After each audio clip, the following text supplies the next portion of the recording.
오늘 기회 오신 여러분들을 환영하고 또 동영상을 통해서 예배를 드리는 여러분들도 환영합니다. 제가 얼마 전에 저를 가르쳐준 성악 선생님이 있어요.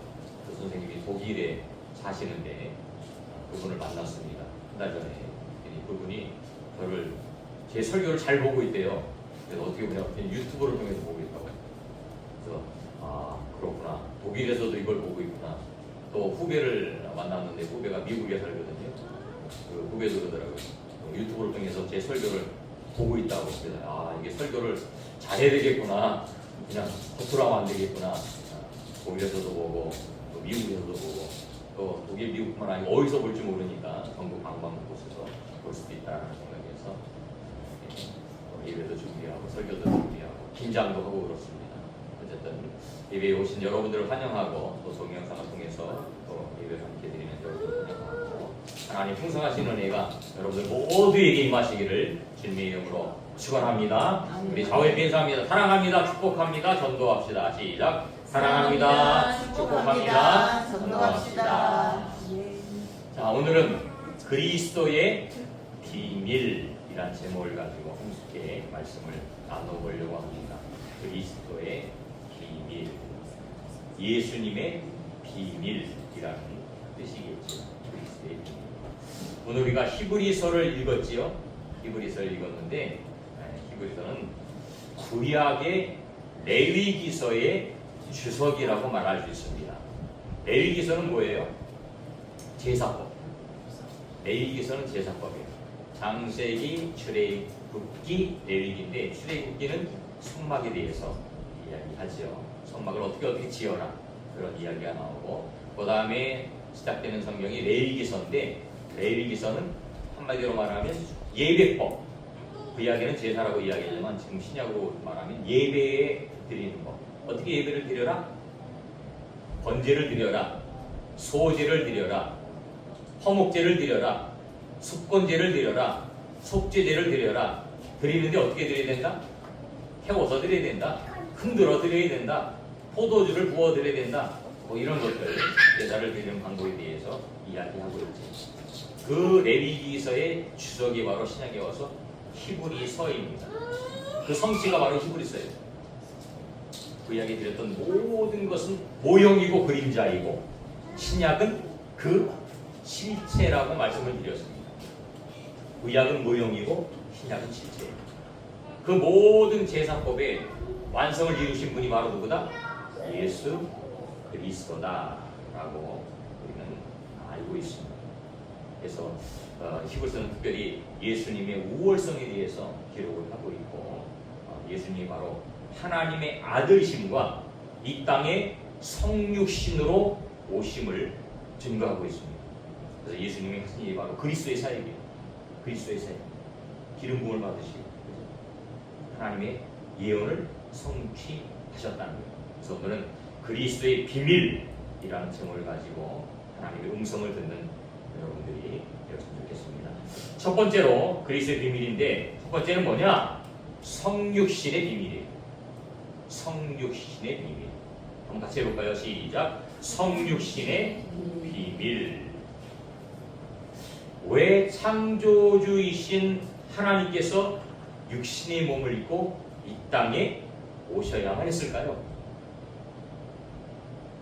창조주이신 하나님이 왜 굳이 인간의 몸을 입고 이 땅에 오셔야만 했을까? 그 대답은 바로 우리가 잘 알고 있듯이 선악과 사건으로 거슬러 올라갈 수 있다. 선악과를 먹은 결과이기 때문에 선악과를 먹었기 때문에 그 문제를 해결하기 위해서 예수님 반드시 이 땅에 오셔야만 했다는 거예요. 그 방법이 아니고는 구원의 방법이 없다는 거예요. 구약에 있는 모든 제사법은 모형입니다. 모형이에요. 예수 그리스도가 하실 일을 보여준 거예요. 그리고 예수님 오셔서 그 일들을 이루신 실체라는 거예요. 그래서 창세기 3장 15절 이걸 우리가 원복음이라고 그래요. 오리지널 복음이라는 거예요. 그게 뭔데요? 여자의 후손을 통해서 여자의 후손을 통해서 그 일을 이루시겠다. 어떻게 해요? 창세기 3장 21절 가죽옷의 비밀. 가죽옷의 비밀이 뭔데요? 예수님이 십자가를 통해서 죄를 지었는데 그 죄를 가리기 위해서 하나님께서 아담과 하와에게 가죽옷을 지어주셨잖아요. 죄를 덮을 수 있잖아요. 예수님이 죽어서 우리의 죄를 덮으셨다는 거죠. 성경엔 그 이야기를 계속해서 말씀하고 있습니다. 그래서 우리가 잘 알고 있는 이사야서 7장 14절 뭔데요? 처녀를 통해서 뭐라? 처녀가 잉태하여 아들을 낳을 것이니 그 이름을 임마누엘이라.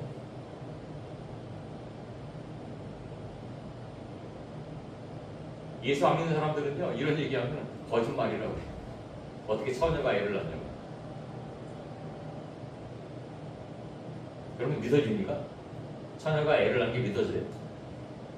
믿어지면 그게 의미예요. 안 믿어지는 게 정상이에요.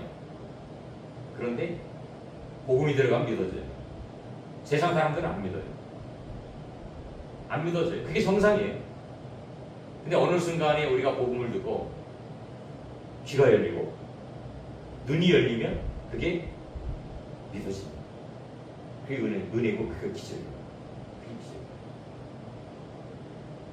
또 이사야 9장 9절에 뭐라고 해요? 한 아기가 태어날 것이다.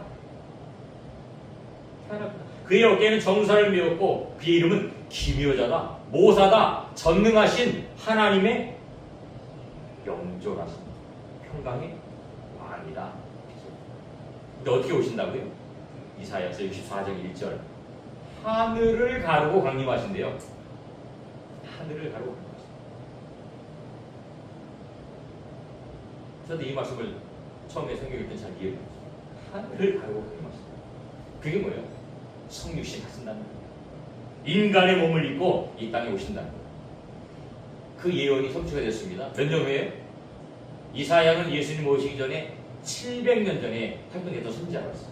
700년 후에 예루살렘에 이스라엘의 유다 땅 베들레헴에 그 예언이 그대로 성취가 됩니다.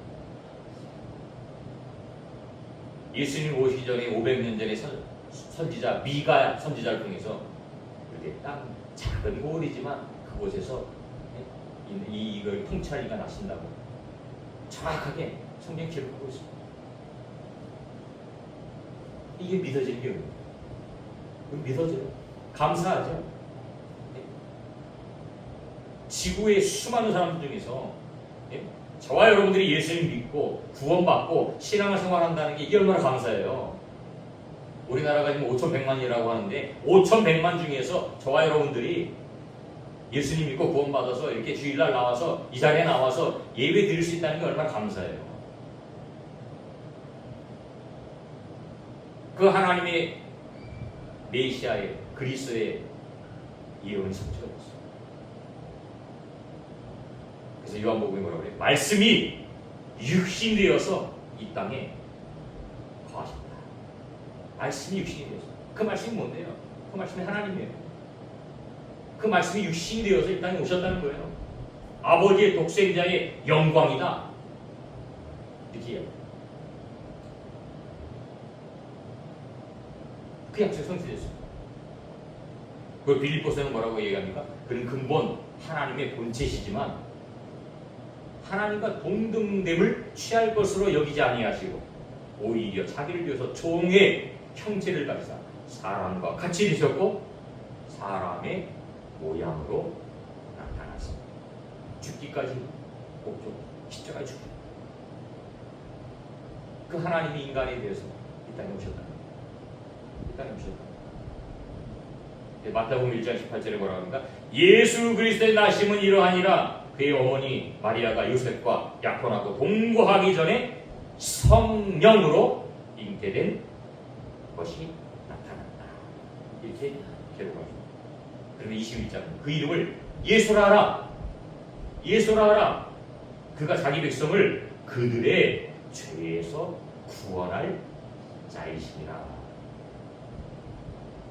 하나님은 하나님의 말씀을 성취하기 위해서 성령을 통해서 이 땅에 예수님을 잉태케 하시고 오셨다는 거예요.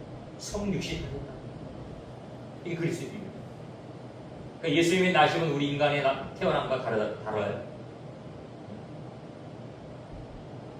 우리는 뭐 물리학적으로 정자와 난자가 만나서 결합이 되어서 인간이 탄생이 되어지지만 예수님의 탄생은 그게 아니에요. 성령이 성령. 정자와 난자가 만난 게 아니에요. 하나님의 영이 마리아에게 들어가서 성령이 들어가서 그 마리아를 통해서 이 땅에 오게 하십니다. 예수님은 완전하신 인간이며 완전하신 하나님. 완전하신 인간이며 완전하신 하나님. 신성과 인성을 모두 다 가지고 계십니다. 성육신 하셨다는 거예요. 오늘 말씀 14절에 보니까 자녀들은 혈과 육에 속하였음에 그도 또한 같은 모양으로 예수님도 같은 모양으로 혈과 육을 함께 지니셨다. 이렇게 기록을 하고 있습니다. 뿐만 아니고 앞에 우리가 읽지 않았지만 7절에도 나와요. 그를 잠시 동안 예수님을 잠시 동안 천사보다 못하게 하시며 예수님은 천사보다 더 우월하신 분이죠.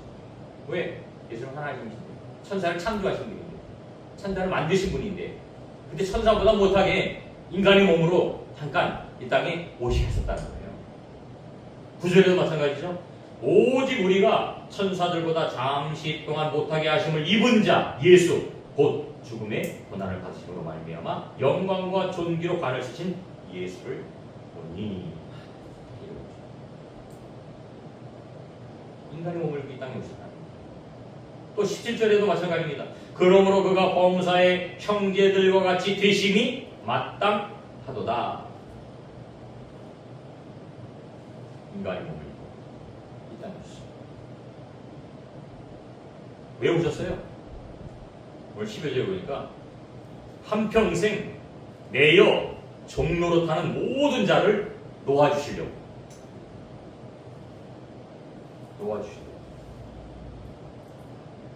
하나님께서는요 세상을 이처럼 사랑하사 독생자를 주셨으니 그를 통해서 구원받기를.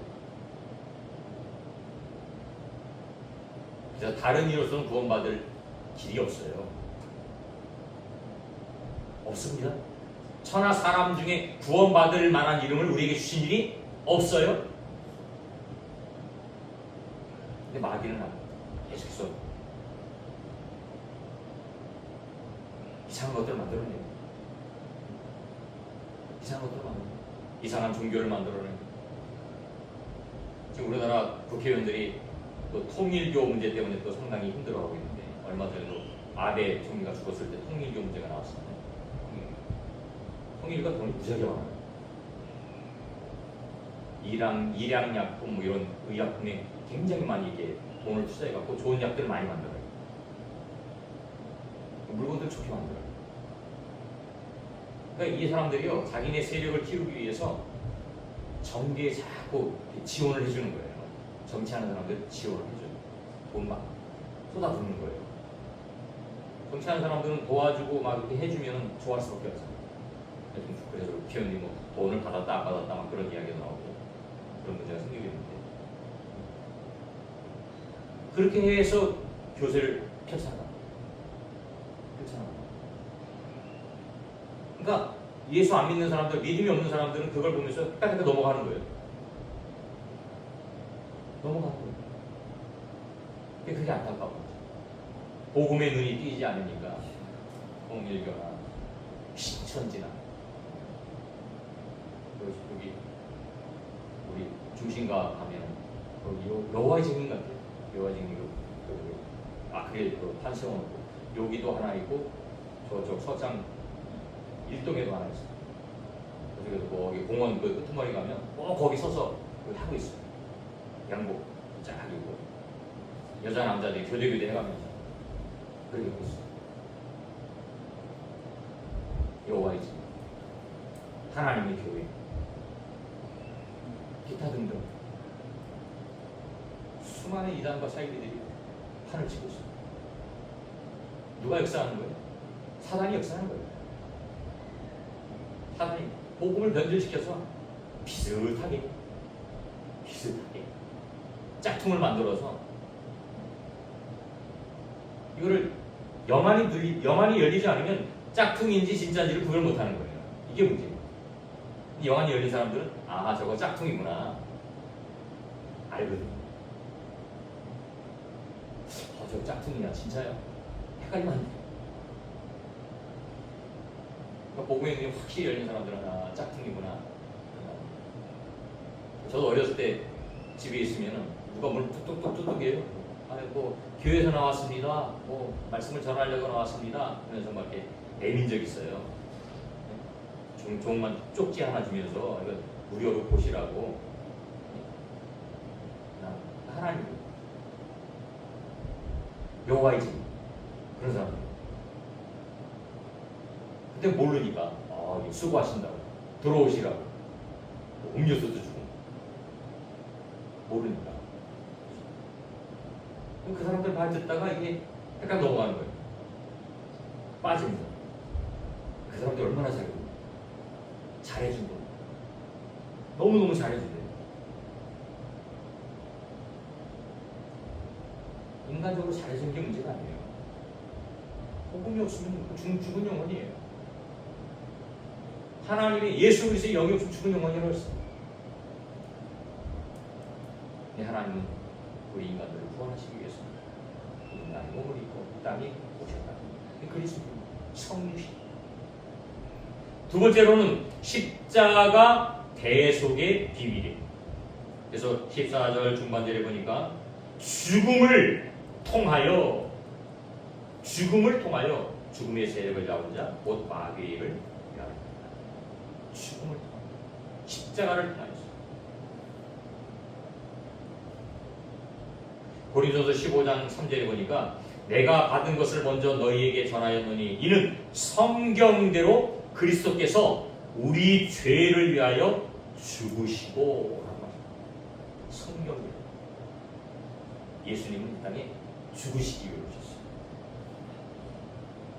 죽으시기 위해 오셨어요. 예수 십자가 달렸을 때 강도가 뭐라 했어요? 옆에 달렸던 강도가 뭐라 했어요? 네가 하나님의 아들이면 내려와봐. 너도 살고 우리도 살려줘봐. 베드로가 예수님 잡힐 때 뭐라고 그랬어요?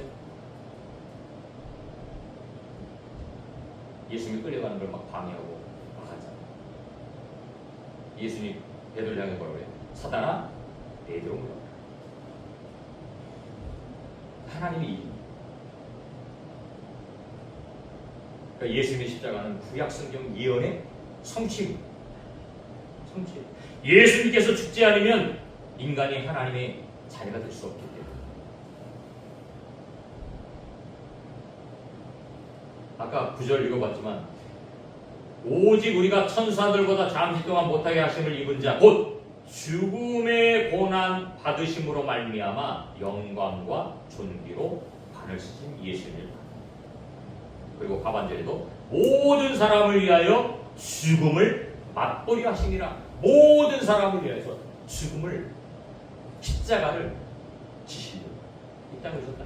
10절에도 마찬가지. 그러므로 만물이 그를 위하고 또한 그로 말미암은 이가 많은 아들들을 이끌어 영광에 들어가게 하시는 일에 그들의 구원의 창시자를 고난을 통하여 온전하게 하심이 합당하더라.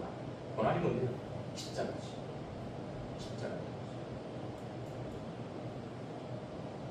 17절에도 그러므로 그가 범사의 형제들과 같이 대신이 마땅하도다. 이는 하나님의 일에 자비하고 신실한 대제사장이 되어 백성의 죄를 속량하려.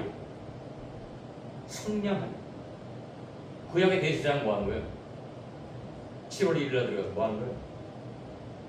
모든 백성의 죄를 속량했어요. 그게 대제사장이 하는 일이에요. 모든 백성의 죄를 속량했다니까요. 그 대제사장이 바로 누구예요? 예수님. 구약의 그 모형이 신약의 예수님이라는 거예요. 예수님이 십자가에 죽으심으로 모든 사람의 죄를 속량하셨다는 거예요. 창세기 3장 21절에 가죽옷의 비밀을 예수님이 이루셨다는 거예요. 그래서 요한이 예수를 보고 세상 죄를 지고 가는 하나님의 어린 양을 보라. 그 예수님 누구다? 6월절 어린 양이다. 6월절 어린 양. 요한 그 예수를 보면서 6월절 어린 양을 보았어. 아, 이거 보면 과거에 드렸던 6월절 어린 양. 자기의 죄를 회개하기 위해서 드렸던 그 6월절 어린 양 바로 예수 그리스도. 예수 그리스도의 십자가를 통해서 우리 모든 죄를 대속하셨구나. 예수님이 우리 모든 죄를 대속하셨구나 라는 것을 알게 됐다. 우리 죄를 해결할 수 있는 방법 없습니다. 산속에 들어가 돌을 닦는다고 우리 죄가 없어지는 게 아니에요. 맨날 울고 한다고 죄가 없어지는 게 아니에요. 예수를 믿어요. 예수를 믿어요. 예수를 내 마음에 영접해야 우리의 죄가 없어집니다. 우리 원죄가 없어집니다. 그 길을 열어놓으셨어요. 예수님 십자가에 박히시고 운명하실 때 성수의 휘장이 어떻게 했다고요? 찢어졌다고요. 성수의 휘장이 왜 찢어진 거예요 도대체? 그 성막을 열고 들어가야 하나님 만나는데, 그 휘장을 열고 들어가야 지성소에서 하나님 만나는데, 그 성막이 찢어졌다는 겁니다. 하나님 만날 수 있는 길을 예수님께서 열어 놓으셨다. 마지막으로 세 번째는 부활의 해방의 비밀. 부활의 해방. 오늘 14절 마지막 절 보니까 마귀를 멸하셨다. 마귀가 가지고 있는 권세가 뭔데요? 죽음의 권세라고 했어. 사단이 가지고 있는 권세가 죽음의 권세. 근데 그 일을 멸하셨다. 죽음의 권세를 멸하셨다.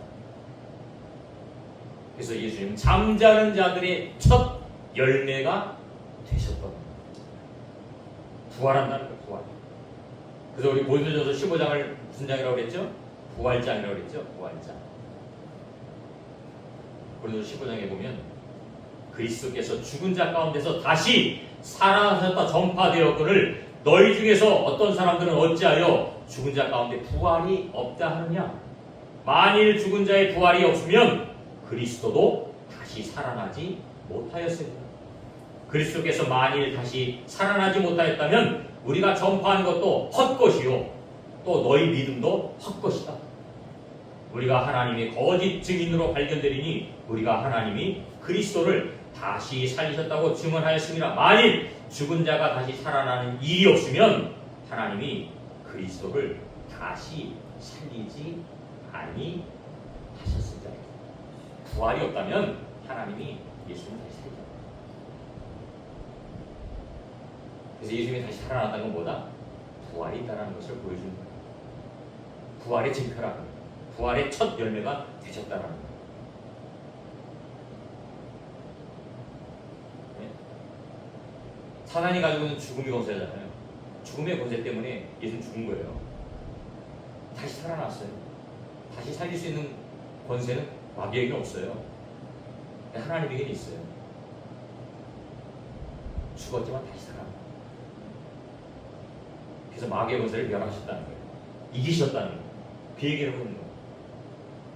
15절에도 또 죽기를 무서워함으로 한평생 내어 종로 타는 모든 자를 놓아주려 하십니다. 놓아주려 하십니다. 근데 누구를 위해서요? 오직 아브라함의 자손을 붙들어주라. 아브라함의 자손이 누구인데요? 저와 여러분들이 아브라함 자손이에요. 택함 받은 저와 여러분들, 우리를 놓아주기 위해서 예수님 부활하셨다. 부활하셨습니다. 사람이 가장 큰 공포가 무슨 공포라고요? 죽음의 공포예요.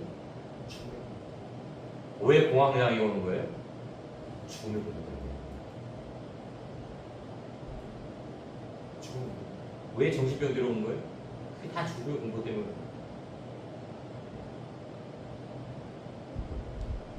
예수 믿으면 그 문제가 해결됩니다. 그러니까 우리 삶의 문제는요, 물질의 문제가 아니에요. 우리 삶의 모든 문제는요, 영적인 문제예요. 예수님 만나면 해결. 예수님 만나면 해결. 근데 사람들은 다른 곳에서 답을 찾으려고 해요. 네? 다른 곳에 답을 찾으려고 해요. 돈을 많이 벌면 해결될까? 세상의 권력을 가지면 해결될까? 안 돼요. 안 돼요. 그런 거 가지고 해결됐다면 예수님이 이 땅에 오실 이유가 없다니까요. 안 돼요. 오직 예수가 답이에요. 오직 예수를 만나야 돼요. 예수 안에 참된 행복이 있어요. 예수 안에 참된 기쁨이 있어요. 예수 안에 참된 누림이 있어요. 예수 만나는 순간 우리 인생이 바뀌는 거예요. 예수 만나는 순간 우리 삶이 바뀌는 거예요.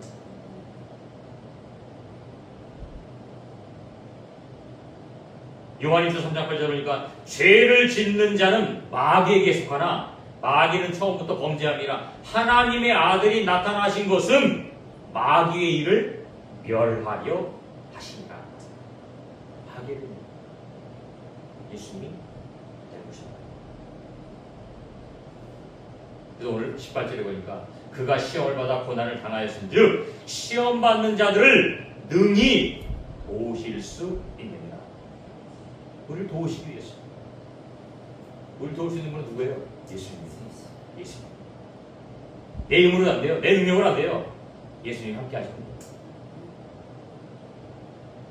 그분이 도와주신다는 거예요. 우리 연약함을 아십니다. 도우신다는 거예요. 마태복음 28장 20절에 뭐라고? 세상 끝날까지 너희와 항상 함께 있으리라 이 말씀하십니다. 세상 끝날까지 항상 함께 하시겠다는 거예요. 도우시겠다는 거예요. 지금 이 순간도 성령님께서 우리와 함께 하시고 우리를 도우십니다. 이게 믿어지면 뭐예요? 이게 믿어지면 누림이에요. 안 믿어지면 어떻게 해야 되는데요? 의심하고 걱정해야 돼요. 내가 해야 돼요. 돼요? 안 돼요. 그리고 누가 보면 보니까 뱀과 천가를 받는 권세를 우리에게 주셨다는 거예요. 부여해 주셨다는 거예요. 예수 믿고 영접한 하나님의 자녀된 저와 여러분께 주셨다는 거예요. 예수 그리스도 선포하라는 거예요. 그러면 해결된다는 거예요. 해결될까? 믿음이 있으면 안 돼요. 믿음을 가지고 선포하고 믿음을 가지고 나아가면 여리고성이 무너지는 거고 요단강이 갈라진 시 그치는 거고 홍해가 갈라지는 거고. 의심은 믿음이 아니에요. 믿음은 행하는 거예요. 행함이 없는 믿음은 죽은 믿음. 그 말씀합니다.